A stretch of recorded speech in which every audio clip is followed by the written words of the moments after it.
जय हिंद।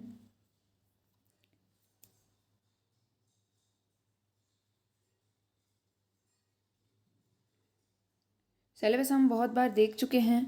आपको ध्यान में रखना है कि जब भी आप कल थ्योरी का पेपर, आपका जो क्वेश्चन पेपर है उसको सॉल्व करो, तब आपके माइंड में चारों के चारों पार्ट की जो सेफ स्कोर है वो आपके दिमाग में घूमना चाहिए कि मुझे इतना इसमें कवर करना है, इतना इसमें कवर करना है और इतना इसमें कवर करना है।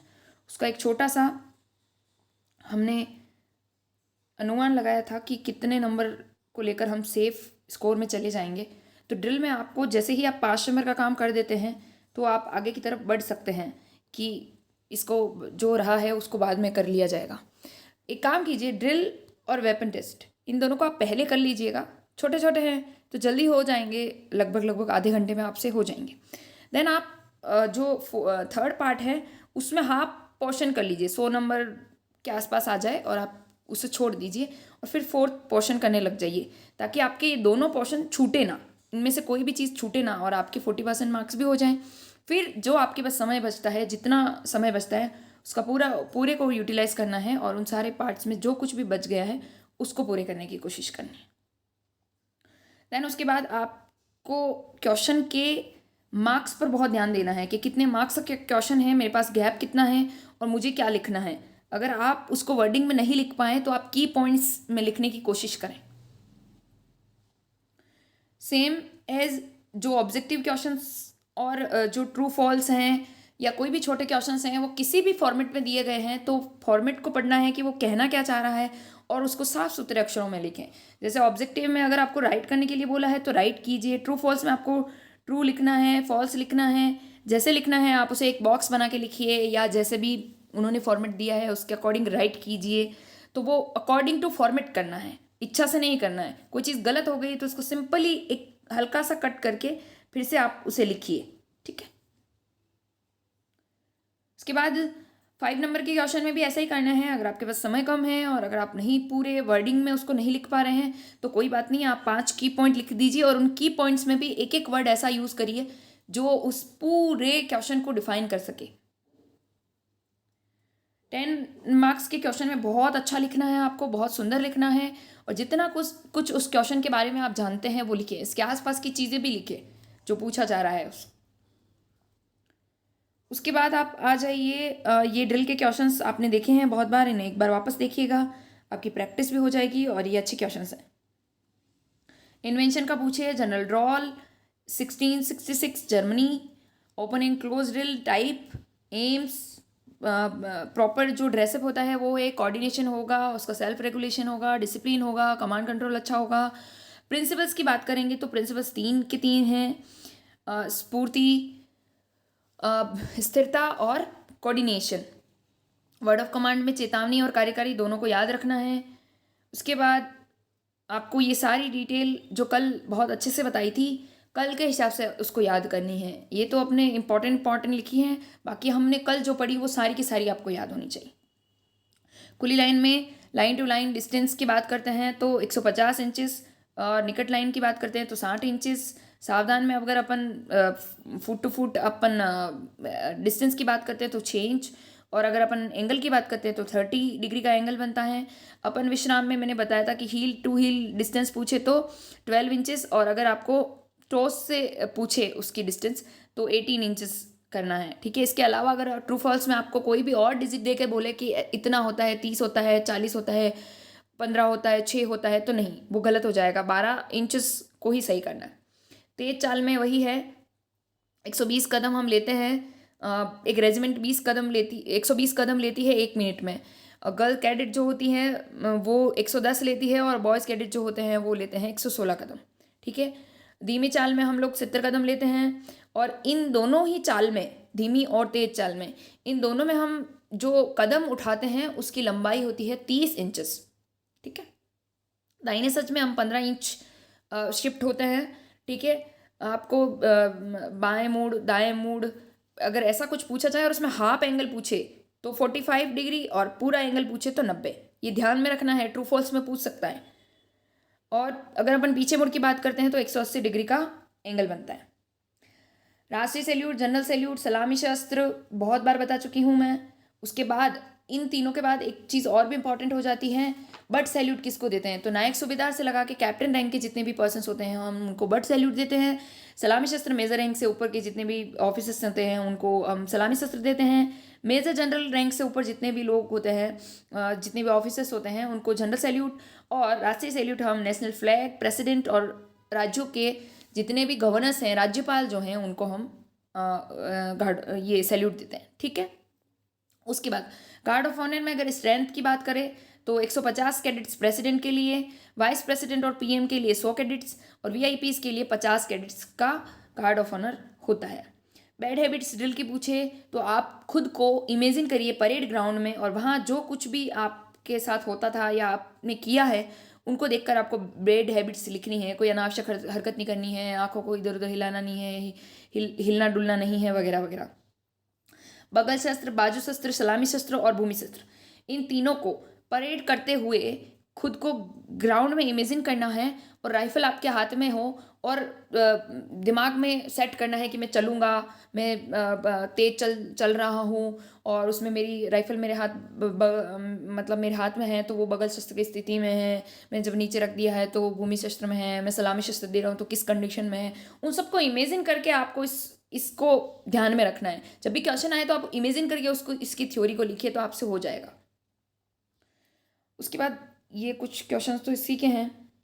वेपन ट्रेनिंग में बात करें तो प्रिंसिपल्स पूछे जा सकते हैं या ऐसा पूछा जा सकता है कि असेंशियल फैक्टर्स क्या हैं अगर एक अच्छी फायरिंग के लिए, तो आपको अच्छी पकड़ होगी, आपका करेक्ट एम होगा और आपका ट्रिगर ऑपरेशन होगा जो बहुत अच्छा होगा। ये तीनों लिखना है, भूलना नहीं है। मैंने आपको बोला था कि इमेजिन करना है आपके हाथ में राइफल है, आप अच्छे से उसको पकड़ेंगे, फिर आप अपना एम डिसाइड करेंगे कि मुझे कहाँ, मेरा टारगेट कहाँ है, एम को बहुत करेक्ट डिसाइड करेंगे और देन आप ट्रिगर ऑपरेशन करेंगे, मतलब आप ट्रिगर दबाएंगे। तो इन तीनों को आपको सीक्वेंस में याद रखना है। आपको पोजीशंस चारों की चारों याद करनी है सीक्वेंस में, जैसे भी आपको याद होती हैं। आप भले खड़े से लेटने की तरफ जाएं और लेटने से खड़े की तरफ जाएं, आपको चारों की चारों याद करनी है। उसके बाद .22 राइफल के अगर पार्ट्स के नाम याद कर लोगे तो लगभग सब में वो हैं, क्योंकि .22 में कुछ ऐसी चीज़ें हैं नहीं है जो बाकी राइफल्स में है। तो इसलिए अगर अपन .22 की कुछ पार्ट्स के नाम याद कर लेंगे तो हमारा सारे में काम हो जाएगा। बैरल है ना, फोर साइड, बैक साइड, ये तो सब में होता है। ट्रिगर गार्ड, बोल्ट, है ना। उसके बाद अगर अपन राइफल्स को देखें तो अपने कल इसको बहुत अच्छे से देखा, इसको बार बार देखना है कि लंबाई कितनी होती है। देखो 2-4 चीज़ें बहुत ज़्यादा इंपॉर्टेंट, लंबाई, कारगर रेंज, मजल वेलोसिटी, कारगर रेंज, सफाई की चिंदी, है ना, ये बार बार पूछते हैं। पर इन्होंने जैसे एलएमजी का अभी पिछले साल इसका फायर रेट पूछा था, तो फायर रेट भी इंपॉर्टेंट हो जाता है फिर। ठीक है, तो इन सब चीज़ों को ध्यान में रखना है। एक बार इस पूरे डायग्राम को 2 से 3 बार आपको देखना है अभी के लिए, कल जो पढ़ाया था वो कब हुई है। उसके बाद एसएलआर की full form, self loaded rifle, limber up, MPI, ये बहुत बार बता चुकी हूँ मैं। लिम्बर अप वही है, एक रिहर्सल है, और एमपीआई है ना, एक जो अपन फायर करते हैं ना, उस फायरिंग का एक जो राउंड बनता है, उस जो टारगेट आपने लगाया है तो सेम एम पर होता है, तो उसे हम एमपीआई कहते हैं, मीन पॉइंट ऑफ इम्पैक्ट। ठीक है, ये तीनों आपके नहीं पूछेंगे, छोड़ो इनको, अभी के लिए छोड़ दो।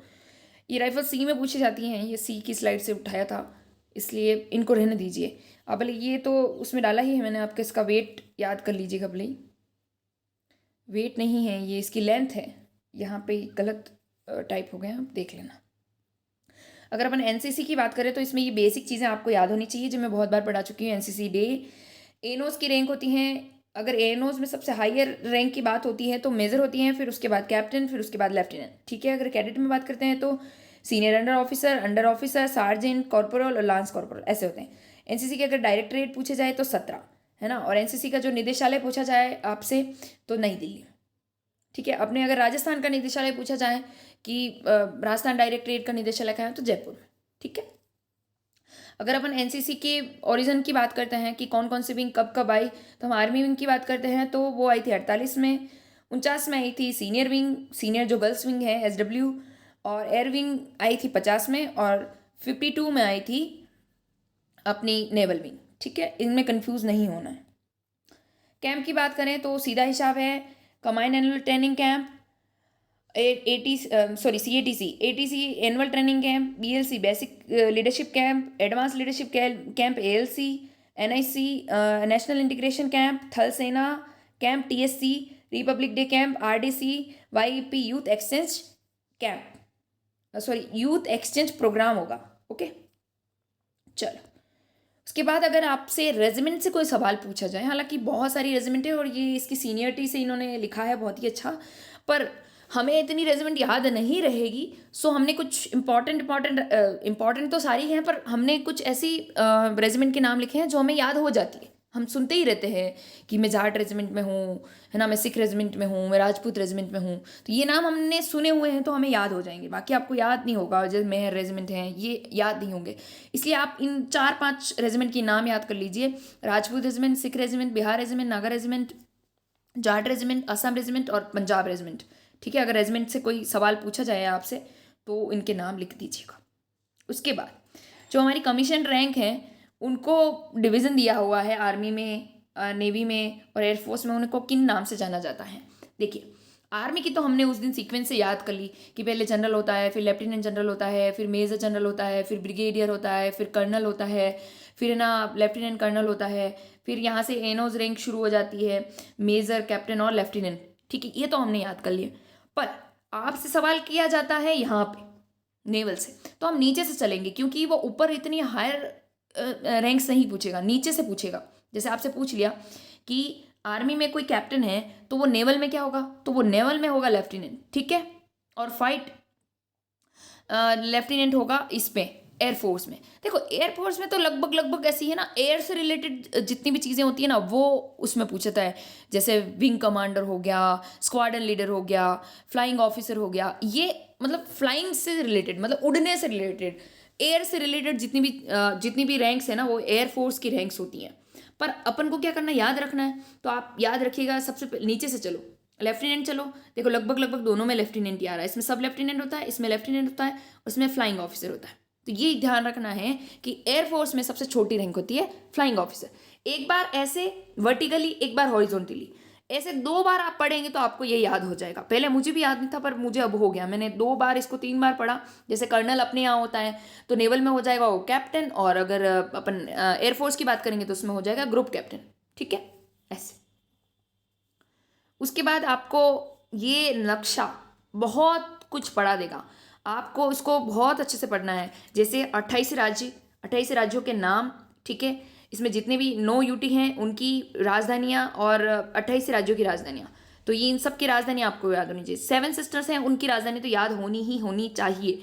क्यों? क्योंकि ये तो आपके आनी है। ठीक है, मैंने बहुत सारे बच्चों को वाइवा में भी पूछा, त्रिपुरा की राजधानी पूछी, आसाम की पूछी, अरुणाचल की पूछी, नागालैंड की पूछी, एक की भी नहीं बताई आपने, तो ये गलत बात है। ठीक है, फिर यहाँ से देखो, यहाँ से ये करना है, जो कोस्टल जितने भी स्टेट्स हैं उनकी राजधानी में आपको आनी चाहिए। कोस्टल कौन कौन सा हो जाएगा? गुजरात हो जाएगा, महाराष्ट्र हो जाएगा, गोवा हो जाएगा, कर्नाटका हो जाएगा, केरला की राजधानी भी पूछ सकता है, तमिलनाडु, आंध्र प्रदेश, उड़ीसा, वेस्ट बंगाल।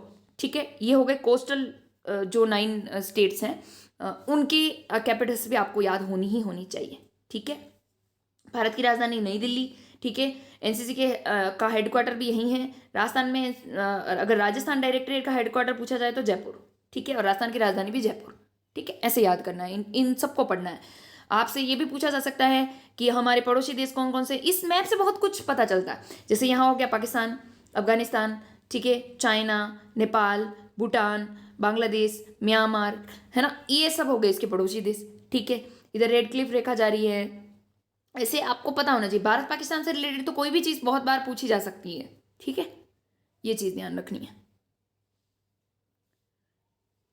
उसके बाद अगर अपन बात करते हैं लीडरशिप ट्रेड्स की, तो उसमें है ना आपको ये इजी यहाँ से जो कुछ भी इजी लगे, 2, 3, 4, 5 जितने भी इजी लगे, अलर्ट रहेगा, उसकी बियरिंग अच्छी होगी, है ना, उसका नॉलेज बहुत अच्छा होगा, उसका जजमेंट बहुत अच्छा होगा, उसका जस्टिस करने का तरीका बहुत अच्छा होगा, है ना, उसका सेंस ऑफ ह्यूमर बहुत अच्छा होगा। जो कुछ भी आपको इनमें से अच्छा लगे वो आपको दिमाग में रखना है, क्योंकि आपसे यदि गुड लीडर, अच्छा कैडेट, अच्छा नागरिक कुछ भी पूछे ना, सब एक ही है, बात तो ह्यूमन बीइंग की ही हो रही है, तो हम उसमें भी ये लिख सकते हैं। ठीक है। फिर आपसे लीडरशिप क्वालिटी से रिलेटेड कोई प्रश्न पूछा जाए कि भाई लीडरशिप क्वालिटी कैसे डेवलप करते हैं, या आप एक अच्छे लीडर के रूप में कैसे खुद को देखेंगे। तो ये चीज़ें जिसमें भी होती है ना, वो एक बहुत अच्छा लीडर होता है। ऑब्जर्वेशन बहुत अच्छा होता है उसका, क्योंकि डिसीजन ले सकता है ना। और उसका जो डिस्कशन पावर होता है वो बहुत अच्छा होता है ना। उसकी रिस्पॉन्सिबिलिटी लेने की क्षमता बहुत अच्छी होती है। वो हर चीज़ में एक्टिव पार्टिसिपेशन करता है। ऐसा नहीं कि बोला कि क्लास रखो और 10 दिन बाद क्लास रख लो, तो फिर तो एग्ज़ाम ही आ जाएगा। ऐसे देखो, हमारी कुछ फंडामेंटल ड्यूटीज़ है। हमने फंडामेंटल राइट्स तो ले लिए कि भाई हाँ हमें ठीक है अधिकार दे दो, मौलिक अधिकार हमारे हैं बहुत सारे हैं, पर हम ड्यूटीज़ को कभी नहीं निभाते। क्योंकि मूल अधिकार तो आपको ऐसे हैं कि आपको अगर आपके मूल अधिकारों को कोई हानि होती है तो आप न्यायालय में जा सकते हैं, है ना। बहुत कुछ आपको लड़ने झगड़ने का अधिकार है।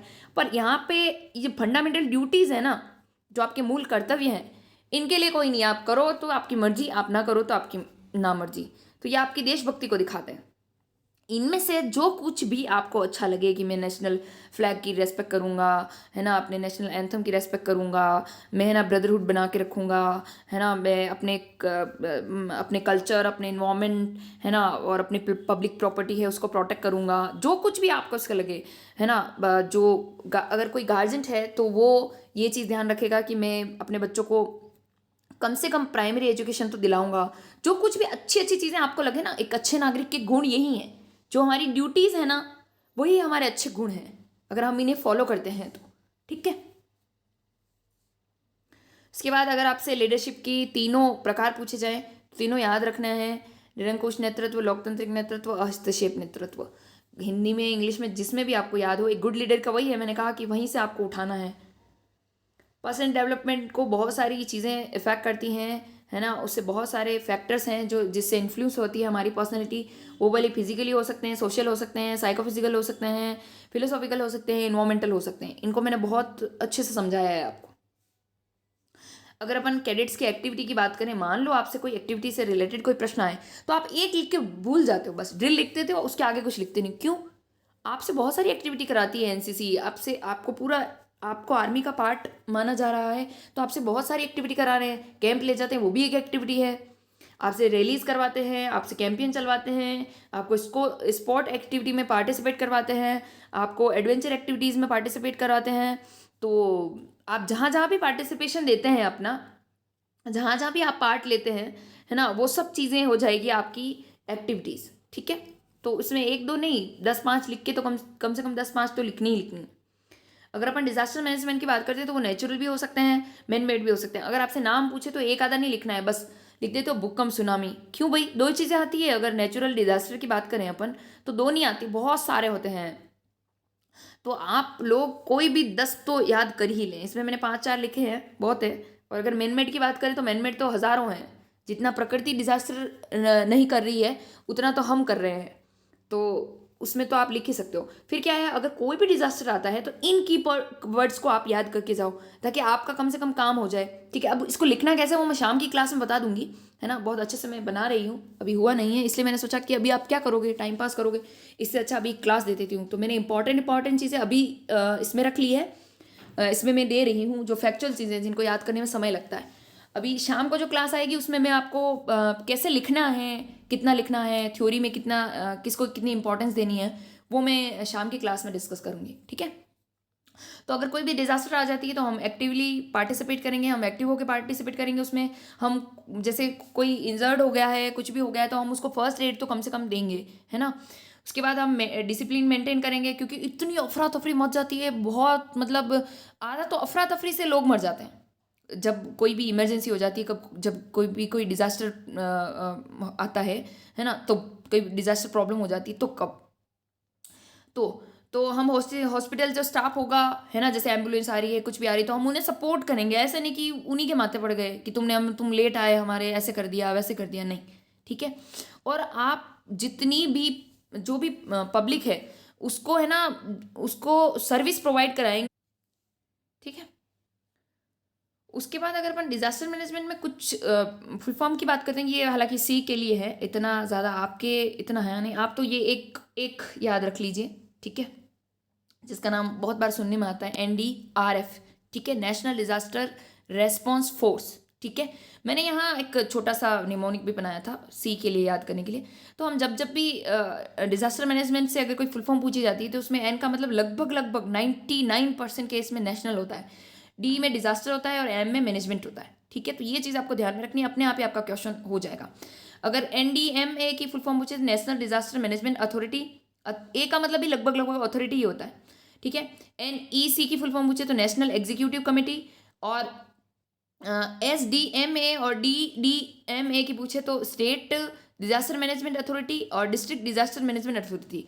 ये आपको ध्यान में रखना है। ठीक है, एक एक झलक देखना है, ये आपके इतना नहीं है। देखो, इनको आपको डिफाइन करने के लिए बोल सकता है अग्निपथ स्कीम के बारे में। ठीक है, अभी ये 2 साल से तो नहीं पूछ रहा, छोड़ो इनको। ट्रैफिक रूल्स के बारे में। ठीक है, एड्स HIV कोई सा भी रोग दे सकते हैं आपको, रोग का कोई फिक्स नहीं है कि ये ही ये दे, यही ये दे, या यही वायरस दे, ऐसा नहीं है, कोई भी हो सकता है। वॉर भी हो सकता है, किसी वॉर के बारे में लिखने के लिए आपको बोला जा सकता है। तो आपको क्या करना है, सो डिटेल लिखने के लिए आपको उसके 4 से 5 की पॉइंट्स आने चाहिए।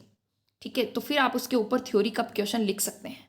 ठीक है, तो ट्रैफिक रूल्स वाला प्रश्न मैंने बच्चे को दिया भी था, उसने लिखा हो तो ठीक, नहीं तो आप अपने लेवल पे उसको लिखिए, कितनी लाइंस होती हैं, क्या होता है, कौन सा रंग किसको दिखाता है।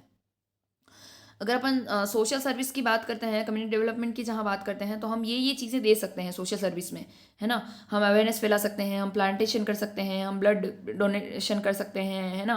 हम इनिशिएटिव ले सकते हैं किसी भी कुप्रथा की, यहाँ डोगरी ही ज़रूरी नहीं है, कोई भी हो सकती है, कोई भी कुप्रथा। ठीक है, हम गर्ल्स के एजुकेशन के लिए भी आवाज़ उठा सकते हैं, कोई अवेयरनेस चला सकते हैं, कोई कैंपेन चला सकते हैं, कुछ भी। यहाँ तो मैंने 2-4 लिखे हैं, आप और भी ऐड कर सकते हैं। इनको दिमाग में रखना है, क्यों? क्योंकि जब आप थ्योरी का क्वेश्चन करेंगे तो आपके पास कुछ भी सॉलिड मटेरियल नहीं होगा लिखने के लिए, इसलिए ये बहुत अच्छी चीज़ें हैं। रैली निकालोगे, एक सॉलिड शब्द हो गया आपके पास, एक अच्छा साफ शब्द हो गया रैली। ठीक है, प्लांटेशन, वृक्षारोपण, एक अच्छा शब्द हो गया आपके पास। रक्तदान, तो रक्तदान आपके पास एक बहुत ही सॉलिड शब्द हो गया। अब इसके ऊपर आप लिख सकते हैं। अब हर कुछ लिखेंगे तो मज़ा नहीं आएगा, दूसरी क्लास का बच्चा लिखता है वैसे नहीं लिखना है। इनकी फुल फॉर्म गोट के पी जानी है, ये मैंने बहुत बार बता रखी है ना। बिलो पॉवर्टी लाइन इंपॉर्टेंट है। प्रधानमंत्री ग्राम सेवक सड़क योजना इंपॉर्टेंट है, ये मैंने अभी पूछी भी थी आपको, एक ने भी नहीं बताई। महानरेगा की फुल फॉर्म इंपॉर्टेंट है ना, इसको पूरा का पूरा याद करना है। ठीक है, उसके बाद अगर हेल्थ एंड हाइजीन से आपको नेसेसिटी ऑफ फूड अगर पूछे जाएँ तो 6 के 6 नाम आपको याद होने चाहिए, पूरे के पूरे। ठीक है, कार्बोहाइड्रेट शुरू करना है, fat, protein, minerals, vitamin, water, सब कुछ। फिर अगर अपन बॉडी टेम्परेचर की बात करते हैं तो दोनों में याद होना चाहिए, दोनों लिखना है, क्योंकि एग्जामिनर का क्या पता कहीं दिमाग और चल रहा हो, वो सेल्सियस और फ़ारेनहाइट को पढ़े ही नहीं, और अगर आंसर शीट में देखे और वहाँ देखा कि 98.4 फ़ारेनहाइट लिख रखा है, और आप वो अगर वहाँ सेल्सियस में लिख के आ गए और उसका ध्यान ही नहीं गया, उसने कहा यार गलत लिखा है बच्चे ने, ऐसा कर दिया, तो नहीं, आपको दोनों लिखने हैं। ठीक है, उसके बाद अगर आप नॉर्मल ब्रीथ रेट की बात करते हैं तो 16 से 20 ब्रीथ पर मिनट अपन बात करते हैं, और अगर एवरेज पल्स रेट की बात करते हैं तो 72 बीट्स पर मिनट बात करते हैं। ठीक है, और अपन को एवरेज अगर डेली कैलोरी की बात करते हैं कि कितनी कैलोरी अपन को रिक्वायरमेंट होती है, तो उसकी रिक्वायरमेंट होती है लगभग हमको 1700 से 1800 कैलोरी। वैसे वुमेंस और मेंस में बहुत अलग अलग होता है, दोनों में महिला और पुरुष में अंतर होता है, क्योंकि उनकी बॉडी स्ट्रक्चर अलग अलग टाइप की होती हैं, तो उनके कैलोरी की ज़रूरत भी अलग अलग होती है। ठीक है, तो उन दोनों के हिसाब से अगर पर्टिकुलर पूछा जाए तो ठीक, नहीं तो एवरेज पूछा जाए तो 1700-1800 कर देना। ठीक है, कोई भी डिजीज़ पूछी जा सकती है, उसका वो कौन से विटामिन की कमी से होती है ये पूछा जा सकता है ना। और विटामिन C और D इंपॉर्टेंट है, सी से स्कर्वी रोग होता है ना।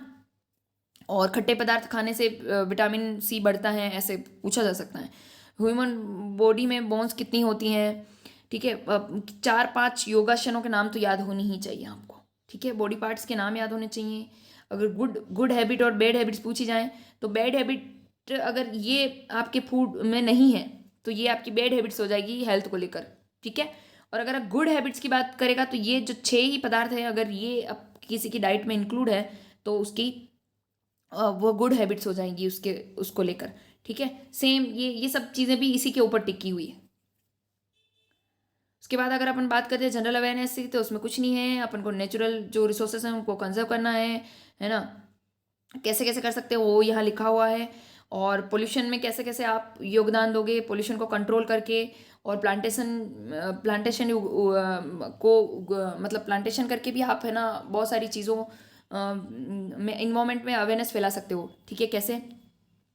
जैसे अगर आप प्लांटेशन करोगे तो आपको बहुत सारी चीज़ें मिलेगी, फ्रेश एयर मिलेगी, है ना, शेड मिलेगी, शेल्टर मिलेगी, फूड मिलेगा, फ्रूट्स मिलेंगे, आपकी वाइल्ड लाइफ जो है वो इंक्रीज होगी, है ना, बहुत सारी चीज़ें हैं, बैलेंस रहेगा एनवायरनमेंट में, ये सब चीज़ें। एडवेंचर एक्टिविटीज़ में कोई भी दो याद कर लेनी है, साइकिलिंग से शुरू करना है ना, आपको याद रहेगी, या बाइक राइडिंग जो भी कहो, माउंटेन पे बाइक राइडिंग करना, माउंटेन में बाइक राइडिंग करना, है ना, माउंटेनिंग करना, ये बहुत सारी हैं, आप इनमें से कोई सी भी, पैराग्लाइडिंग करना, इन दो चार आपको जो भी याद हो वो कर लेना। रेसेस जो नहीं होती, फॉर्मूला रेस, रेस 1 ऐसी बहुत सारी चलती रहती हैं, तो कार रेस वगैरह हैं, ये सब एडवेंचर एक्टिविटीज़ हैं, इनमें से कोई सी भी आपको याद हो वो कर लेना। मैप रीडिंग से हम बात करते हैं तो मैप के नॉर्थ के तीनों टाइप पूछे जा सकते हैं। बियरिंग में आपको तीनों बियरिंग याद रखनी है। अगर फॉरवर्ड बियरिंग की बात करता है तो वो अलग बात है, बाकी अगर ऐसे ही बियरिंग के प्रकार पूछे तो आप दोनों लिख सकते हैं। सर्विस प्रोटेक्टर की लंबाई चौड़ाई याद रखनी है। नॉर्थ कैसे याद करते हैं? सूर्य से, चंद्रमा से, कंपास से, टेम्पल से, जीपीएस से। जीपीएस की फुल फॉर्म पूछ सकता है, ग्लोबल पोजिशनिंग सिस्टम। कोऑर्डिनेट्स पूछ सकता है, 4 होते हैं, कोऑर्डिनल पॉइंट्स जो होते हैं 4 होते हैं। मैप की परिभाषा पूछ सकता है, मैंने वहाँ लिखी नहीं है पर बहुत बार बोली है कि हम धरातल पर किन्हीं दो बिंदुओं के बीच की दूरी को मानचित्र पर किसी मापक के द्वारा प्रदर्शित करते हैं तो वो हमारा मैप हो जाएगा। स्केल वही है, एक ऐसी यूनिट जिसके द्वारा हम मैप क्रिएट करते हैं। ठीक है, और अगर आपसे मैप की ये डिग्रीज पूछी जाए, है ना, तो आप इसको इमेजिन करके बनाइएगा।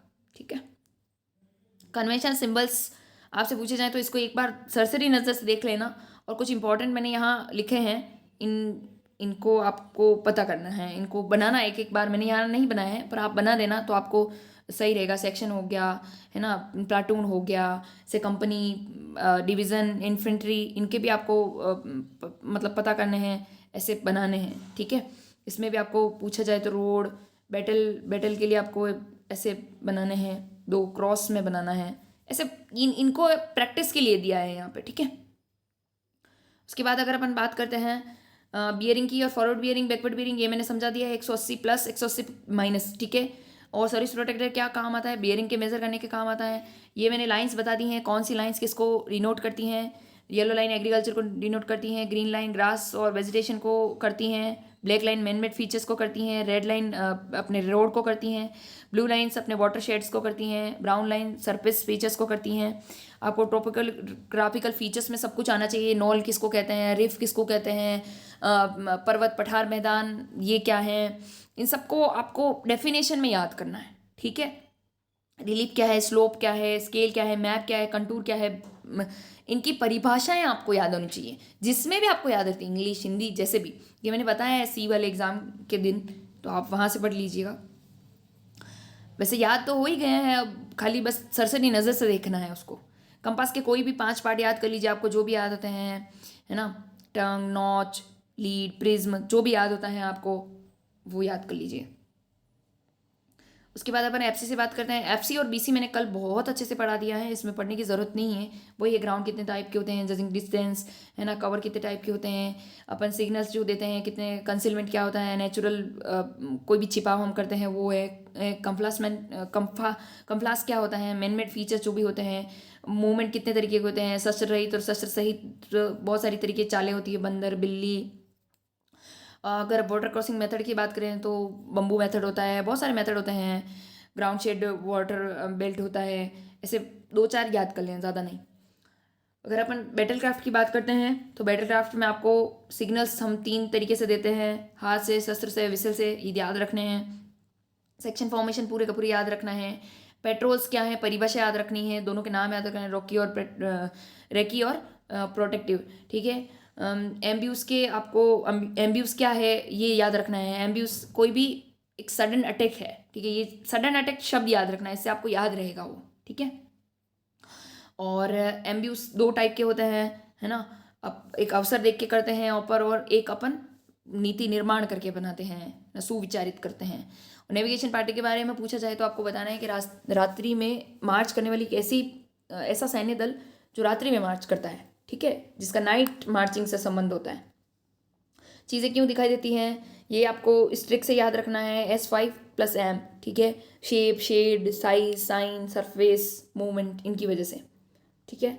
इसमें जजिंग डिस्टेंस के मेथड मैंने आपको ट्रिक से याद करा दी, USAKHB, ठीक है। उसके बाद अगर अपन बात करते हैं सेक्शन फॉर्मेशन की, तो सेक्शन फॉर्मेशन में अगर मान लो आपसे पूरा नहीं हो तो इनको एक एक लाइन में डिफाइन करने की कोशिश करें कि एक सिंगल फाइल में वर्टिकली अगर जवान खड़े रहेंगे तो वो सिंगल सेक्शन फॉर्मेशन बनेगी, है ना। 5-5 जवान आमने सामने वर्टिकली खड़े हों तो फाइल फॉर्मेशन बनेगी, ऐसे इन सबको ऐसे डिफाइन करना है, ठीक है। ये ध्यान में रखना है कि 10 सोल्जर्स में से 6 राइफलमैन होते हैं और 4 होते हैं सपोर्ट सिस्टम वाले, जिसमें 2 रॉकेट लॉन्चर होते हैं और 2 LMG लेके होते हैं, ठीक है। आर्म फोर्सेस की बात करते हैं तो आर्म फोर्सेस में 2-3 चीज़ें इंपॉर्टेंट रखना है। जो प्रेसिडेंट होता है, राष्ट्रपति जो होता है, वो सुप्रीम कमांडर होता है तीनों ही अपने मतलब अपनी आर्म फोर्सेस का, ठीक है। ये ध्यान रखना है, अपनी तीनों सेनाओं का जो सर्वोच्च पदाधिकारी या सर्वोच्च अधिकारी होता है, सर्वोच्च कमांडर जो होता है वो होता है राष्ट्रपति, ठीक है। फाइटिंग आर्म्स 3 है। अगर अपन इन्फेंट्री बटालियन में सोल्जर्स की बात करें 10 अभी अपन ने ऊपर करी थी, ठीक है। और अपन ऑनर्स की बात करें तो एक होता है गैलेंट्री और नॉन गैलेंट्री, इनमें क्या अंतर है अभी बात करते हैं। परमवीर चक्र जो है हमारा वो हाईएस्ट गैलेंट्री अवार्ड है, हाईएस्ट शौर्य पुरस्कार है, ध्यान रखना है। आपसे इनकी फुल फॉर्म पूछी जा सकती है। परमवीर सेवा मेडल, अति विशिष्ट सेवा मेडल, विशिष्ट सेवा मेडल, अदिति कैंप, ठीक है। अगर अपन लड़ाकू विमानों की बात करते हैं आर्मी में तो 3 तरीके के होते हैं, आर्म्ड होता है, इन्फेंट्री कोर्स होता है और मैकेनाइज्ड होता है, ठीक है। यंत्रीकृत इन्फेंट्री और आर्म्ड का क्या होगा हिंदी पता नहीं, वो आप देखना हिंदी वाला, ठीक है। अगर देखो ये बहुत इंपॉर्टेंट चीज़ है, ये हमेशा पूछी जाती है तो आपको याद भी रखनी है, क्योंकि अगर छोटे प्रश्नों में पूछा गया तो फिर आपको बहुत परेशानी हो जाएगी, और बड़े में पूछेगा तो ठीक है जितना याद रहेगा, इसमें कुछ नहीं करना है। अगर आपको कमांड पूछी जाए आर्मी की तो ऐसे याद रखना है, चारों दिशाओं से चारों, ईस्ट वेस्ट नॉर्थ साउथ, ठीक है। एक तो ये, फिर उसके बाद आगे सेंटर, देखो ईस्ट वेस्ट नॉर्थ साउथ, ठीक है। फिर सेंट्रल, फिर अपन बात करते हैं साउथ वेस्ट, ठीक है। और फिर अपन बात करते हैं ट्रेनिंग की, इसको टी को अलग कर देना, ट्रेनिंग कमांड, ठीक है। ये याद हो जाएगा ऐसे। अब आपको कहाँ कहाँ है ये भी बात पता होनी चाहिए। जो ईस्टर्न है वो अपनी कोलकाता में है, ठीक है। अपनी वेस्टर्न है वो चंडीगढ़ में है, और अपनी नॉर्थ वाली जो है वो उधमपुर में है, और जो साउथ वाली है वो अपनी पुणे में है, और जो अपनी सेंट्रल है वो लखनऊ में है, और अपनी जो साउथ वेस्ट है वो जयपुर में है, अपने यहाँ मैं बहुत बार बोलती हूँ आपको, और जो ट्रेनिंग कमांड है वो शिमला में है, ठीक है, ऊपर। ये ध्यान रखनी है।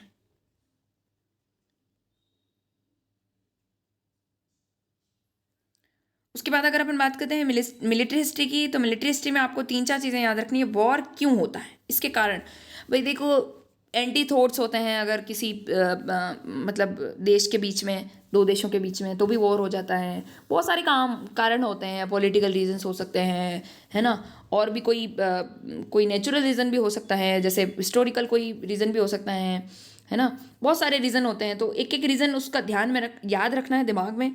तो अगर लिखने के लिए पूछा जाए कि क्या कारण होते हैं युद्ध के, तो लिखने हैं। इन युद्धों के को बहुत बार मैं समझा चुकी हूँ, इन युद्धों की तारीख और कब कब हुआ, कौन जीता, ये याद होना चाहिए। फर्स्ट वर्ल्ड वॉर और सेकेंड वर्ल्ड वॉर याद होना चाहिए। फर्स्ट वर्ल्ड वॉर 14 से 18 और सेकेंड वर्ल्ड वॉर 39 से 45, ठीक है। आपसे हल्दी घाटी का युद्ध भी पूछा जा सकता है, 1576। प्लासी का युद्ध पूछा जा सकता है 1557, और अगर बक्सर का युद्ध पूछा जाए तो 1764। बहुत बार पूछे गए हैं इसलिए यहाँ लिखे हैं। बहुत सारे वॉर हैं ऐसे तो, अब बहुत सारे, पर 2-3 ज़्यादा इंपॉर्टेंट है, ठीक है। परमवीर चक्र विजेता किसी भी 4 के नाम या 5 के नाम याद कर लीजिए, आपको जो भी अच्छा लगता है, जो भी जिनके भी नाम अच्छे लगते हैं, जिनके भी नाम याद हो जाते हैं जल्दी, उनको। कुछ यूनिट्स हैं, है ना, इनके नाम याद होने चाहिए। कुछ कोर्स हैं, कुछ सब कोर हैं, इनके नाम आपको याद होने चाहिए, ठीक है भाई। एनडीए की फुल फॉर्म सबको आती है, एसएसबी की फुल फॉर्म सबको आती है। देखो एएससी की फुल फॉर्म अगर आपसे पूछी जाए तो आर्मी सर्विस कोर, एएमसी की फुल फॉर्म पूछी जाए तो आर्मी मेडिकल कोर। देखो आर्मी तो आर्मी सब जगह, अपन को पता है कि आर्मी से रिलेटेड तो आर्मी सब जगह आ जाएगा। बस अब ये था ना, देखो ई से हमेशा लगभग एजुकेशन ही होता है, तो आर्मी एजुकेशन कोर, पी से पोस्टल को सर्विस, और देखो एस से भी हमेशा लगभग लगभग सर्विस निकल रहा है, ये देखो सर्विस सर्विस, ठीक है। आर्मी, ऑर्डिनेंस, क्रॉप्स, ठीक है, ये भी ध्यान रखना है।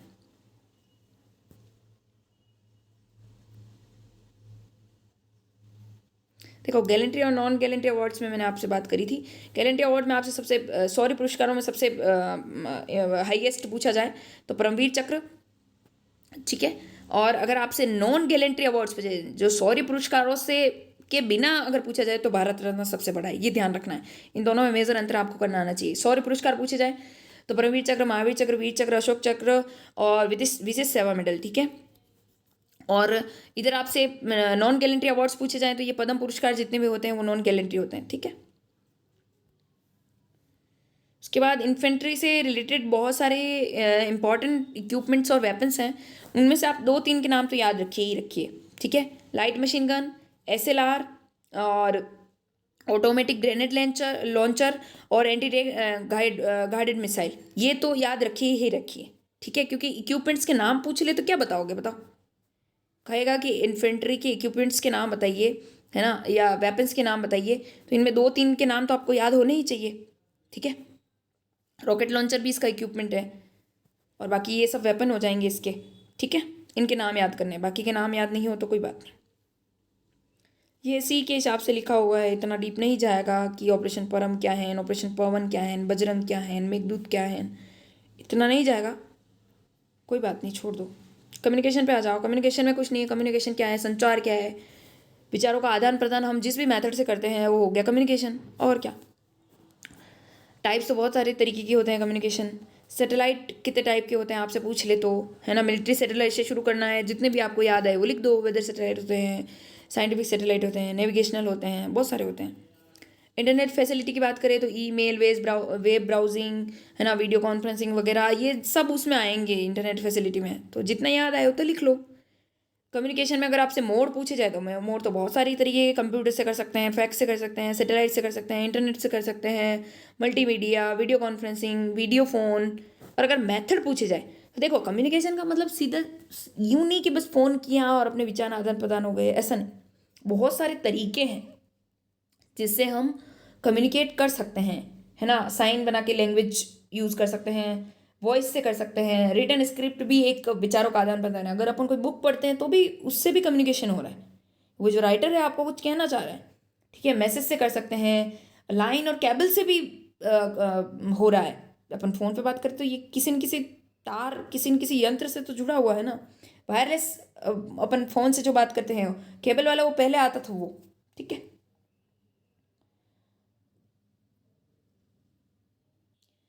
देखो फोनेटिक अल्फ़ाबेट आपको मैंने पहले कभी नहीं पढ़ाए थे। पहले एक बैच था उसको पढ़ाया, उसके बाद मैंने छोड़ दिया क्योंकि मैंने सोचा कि वह ज़्यादा इंपॉर्टेंट नहीं है। पर पूछ सकता है क्योंकि ये आपको बहुत बार सिखाते हैं। जब आपकी ड्रिल की बेसिक क्लासेस होती है ना अपने इसकी वेपन और इनकी, तब बताते हैं, इंस्ट्रक्टर बहुत बार आपको बता चुके हैं, पर आप याद ही नहीं करते हो। तो अब ये A से Z तक आपको याद हो तो ठीक, ना हो तो इंपॉर्टेंट कर लो। देखो alpha, bravo, charlie, delta, echo, ये तो आपको याद हो जाते हैं। उसके बाद देखो P से पापा, ये तो इंपॉर्टेंट है, याद हो जाता है। I से इंडिया याद हो जाता है। S से होटल याद हो जाता है। मैं इजी बता रही हूँ। N से नवंबर याद हो जाता है आपको। W से विस्की याद हो जाता है ना, ये ऑस्कर याद हो जाता है, ठीक है। यूनिफॉर्म तो U से तो देखो यूनिफॉर्म, ये तो याद होना ही चाहिए। X से एक्सरे याद हो जाता है। लगभग तो हो गया। ये गोल्फ याद हो जाएगा। लिम्बा L आपने बहुत देखा होगा, L सिंबल जहाँ भी होता है वो लिम्बा का सिंबल होता है, ये तो याद हो जाएगा। ये भी हो जाएगा किलो। अब बच्चे क्या 2-4 जो नहीं याद होने जैसे हैं तो ठीक है, ये याद हो तो ठीक, नहीं हो तो वो। ये T से टेंगो, ये भी याद हो सकता है। ऐसे बहुत सारे हैं जो आपको याद हो जाएंगे। लगभग तो सभी कवर हो गए हैं यूँ तो, फिर देखो तो ये भी हो गए सब, तो इनको सबको याद करने हैं। फॉक्सट्रॉट भी याद हो सकता है आपको। ऐसे कुछ नहीं हो तो छोड़ देना, बाकी हो तो कर लेना। देखो ये चीज़ें बहुत इंपॉर्टेंट हैं और इनको बताने की ज़रूरत पड़े तो फिर पढ़ाने का कोई मतलब नहीं है, पर मैंने फिर भी लिखने की कोशिश करी है। करंट प्रेसिडेंट कौन है? द्रौपदी मुर्मू, ठीक है। द्रौपदी है, आप उसको द्रौपदी करते रहते हो, ठीक है। और mister Jagdeep Dhankhar sir vice president है, वो हमारे यहाँ से, इसलिए पूछ सकते हैं। श्री अमित शाह होम मिनिस्टर हैं, श्री राजनाथ सिंह जी ये है अपने डिफेंस मिनिस्टर हैं, और श्रीमती निर्मला सीतारमन जी अपने हैं फाइनेंस मिनिस्टर। ठीक है, अपने राज्यपाल, राजस्थान राज्यपाल की बात करते हैं तो कलराज मिश्र। ठीक है, इन डिग्निटरीज के नाम याद होने जरूरी है। देखो, chief of defence staff CDS अभी कौन है? जनरल अनिल चौहान। पर अगर आपसे फर्स्ट CDS के बारे में पूछा जाए तो जनरल विपिन रावत सर हैं। उनके बारे में आपको बहुत कुछ पता होना चाहिए, क्योंकि 110% उनके बारे में ज़रूर पूछेगा, है ना। क्योंकि उनकी डेथ के बाद पहली बार आपका पेपर हो रहा है, मतलब उनके शहीद होने के पहली बार आप से इंट्रोड्यूस होगा पेपर, तो 100% उनके बारे में पूछेगा ही पूछेगा। ठीक है, तो ये ध्यान रखना है। मे बी एक बार पेपर हुआ पर शायद उसमें वो भूल गए या नहीं उन्होंने लिया, वो एक अलग बात है, पर पूछेगा ज़रूर। क्यों? क्योंकि CDS से अगर मान लो, या तो CDS से ये सवाल बनेगा कि CDS कौन है अभी, या फिर CDS फर्स्ट के बारे में पूछा जा सकता है। अब जनरल, एडमिरल और एयर चीफ मार्शल मैं बहुत बार बता चुकी हूँ, बस ज़रूरत नहीं है। DDG, DG, group commander, commanding officer और एडम अफसर, इन सब के नाम आपको याद होने चाहिए। प्रश्न क्या पूछ रहा है वो देखकर आंसर करना है। ठीक है, उसके बाद कुछ इंपॉर्टेंट टाउन्स हैं जो किसी न किसी रिवर के किनारे बसे हुए हैं, तो उनमें आपको ध्यान रखना है। अब है तो बहुत सारे, अब इतने याद नहीं होंगे, इसलिए मैंने जो कलरफुल हैं उनको देखना है, क्योंकि ये बहुत बार पूछे गए, किसी न किसी एग्जाम में पूछते ही रहते हैं, इसलिए मैंने यहाँ कोशिश करी। जैसे आगरा का पूछ लेता है, यमुना के किनारे हैं। दिल्ली का पूछ लेते हैं, यमुना के किनारे हैं। कोलकाता का पूछ लेते हैं, हुगली के किनारे हैं। ठीक है, लखनऊ का मैंने आपको अभी बहुत बार एग्जाम में भी पूछा है। क्यों पूछा है? क्योंकि इसके पीछे कारण है। गोमती के किनारे हैं, अयोध्या सरयू के किनारे हैं, सूरत ताप्ती के किनारे हैं, उज्जैन छिप्रा के किनारे हैं। ठीक है, वाराणसी गंगा के किनारे हैं। अब ये तो ना आए तो फिर क्या ही करो आप। कानपुर गंगा के किनारे हैं, कोटा चंबल के किनारे हैं। ऐसे ये जो मैंने करे हैं लगभग ये इंपॉर्टेंट, वैसे तो यूँ तो सभी इंपॉर्टेंट है। अभी यूँ तो आप देखने लग जाओ तो फिर सबको आपको देखना है। यूँ तो पटना गंगा के किनारे क्या ये इंपॉर्टेंट नहीं है, पर ठीक है, अभी एक दिन में इतना लोड नहीं ले पाओगे, इसलिए जो जो यहाँ हाईलाइट कर रखे हैं उन्हीं को आप देख लें एक बार। ये तो सी के लिए, इसको छोड़ दो, ये तो अभी मर ही जाओगे कि मैडम ये क्या पढ़ा दिया। नहीं, अपने नहीं करना, अभी इसको याद नहीं करना। ये तो देखो सारे ही इंपॉर्टेंट हैं, अब इनमें मैं क्या ही करूँ। इनको तो मैं बहुत बार गा चुकी हूँ यहाँ तक तो कहानी। ठीक है, इन्फेंट्री डे 27 अक्टूबर। ठीक है, विजय दिवस और करगिल विजय दिवस समझा दिया बहुत बार। ठीक है, इंडियन कोस्टल गार्ड डे अगर अपन बात करते हैं तो 1 फरवरी, और आर्म फ्लैग डे जब बात करते हैं, आर्म फोर्सेस का फ्लैग डे बनाते हैं, ये अपन ये अपने यूनिट ने भी बनाया था 7 दिसंबर को, तो आपको याद होना चाहिए। नेशनल गर्ल्स डे 24 जनवरी, और नेशनल चिल्ड्रंस डे ये तो पता ही है, और यूथ डे भी पता ही है, और फार्मर्स डे भी पता ही है। अब इतनी सारी चीज़ें हैं जो इम्पोर्टेंट लिखने की कोशिश करी, ज़रूरी नहीं कि यही पूछी जाए, पर फिर भी आपको ध्यान में रखना है। कम से कम इन डेट पे अगर मान लो कोई और पूछा जाए तो ये तो कर लेना कि भाई नहीं, उस दिन तो यार, अगर 15 जनवरी के दिन कोई और डेट पूछी जाए आपसे तो वो तो कर लेना कि नहीं यार, आर्मी डे है उस दिन, तो मेरे को पता है। ऐसे तो कम से कम लाज बचाना थोड़ी। भारत के मैनचेस्टर की बात करें, इसमें भी देखो ये सब इंपॉर्टेंट नहीं है, पर इसमें बहुत सारे थे, पर मैंने बहुत कोशिश करी है इसको लिखने की, होती कोशिश एक आधा आ जाए, पर इसमें तो हज़ारों हैं, लगभग ऐसे कम से कम अगर बात करो तो भी 50 है, पर मैंने इसको 1-2 को लिखने की कोशिश करी कि चलो एक आधा तो आ जाए। भारत का मैनचेस्टर अहमदाबाद, ये तो याद रखना है। राजस्थान का मैनचेस्टर भिलवाड़ा। ठीक है, ये ध्यान रखना है। अगर अपन यहाँ कन्फ्यूजन है आपको, भारत की गंगा की बात करें तो गोदावरी, पर दक्षिण की गंगा ऐसा शब्द यूज करें ना तो गोदावरी। ठीक है, ये ध्यान रखना। मैंने आपसे वाइवा में पूछा था, किसी भी बच्चे ने नहीं बताया, घर जाके भी नहीं पढ़ा, इतने महान हो। Silicon city Bangalore. ठीक है, भारत में मसालों का बगीचा कहे, भारत का बगीचा जो भी है वो सब बेंगलोर ही है। ठीक है, अगर अपन बिहार का शौक करते हैं, कोसी नदी। ठीक है, नवाबों का शहर लखनऊ, ये तो सबको पता है। दक्षिण का कश्मीर केरल। ठीक है, भारत का प्रवेश द्वार मुंबई, ये तो सबको पता है। भारत का स्विट्जरलैंड कश्मीर। 60 टापुओं का शहर श्रीनगर, ये तो सबको पता है। मंदिरों और घाटों का शहर वाराणसी, ये ज़्यादा इंपॉर्टेंट नहीं है पर ठीक है। ठीक है, ये ओवरऑल कहानी है। सुबह पहुंच जाना एग्जाम देने के लिए, और घबराना नहीं है, आराम से रहना है। अभी और मिलेंगे अपन, तब और बात करेंगे। अभी के लिए मैंने एक बार आपको वो चीज़ें दे दी है जो आपको थोड़ी ज़्यादा कंफ्यूजिंग वाली लगती है और थोड़ा परेशान होते हो। हालांकि मैंने इसे बहुत जल्दी जल्दी में पढ़ाने की कोशिश करी है, बहुत सारे प्रोनाउंसिएशन मिस्टेक हैं, कोई बात नहीं, अपन इसको सॉर्ट आउट करेंगे बाद में। पर अभी इतनी जल्दी में हूँ क्योंकि आपकी वापस क्लास भी अरेंज करनी है, तब तक के लिए आप इसको देखिए। ठीक है, बाकी इनको एक बार सरसरी नज़र से देखिए क्या क्या पढ़ा है, क्या क्या बाकी रह गया है। जैसे मैंने यहाँ पे बस बहुत शॉर्ट में पढ़ा है, पर आपको इसको पूरा का पूरा याद करना है तो अभी करो बैठ के, ठीक है।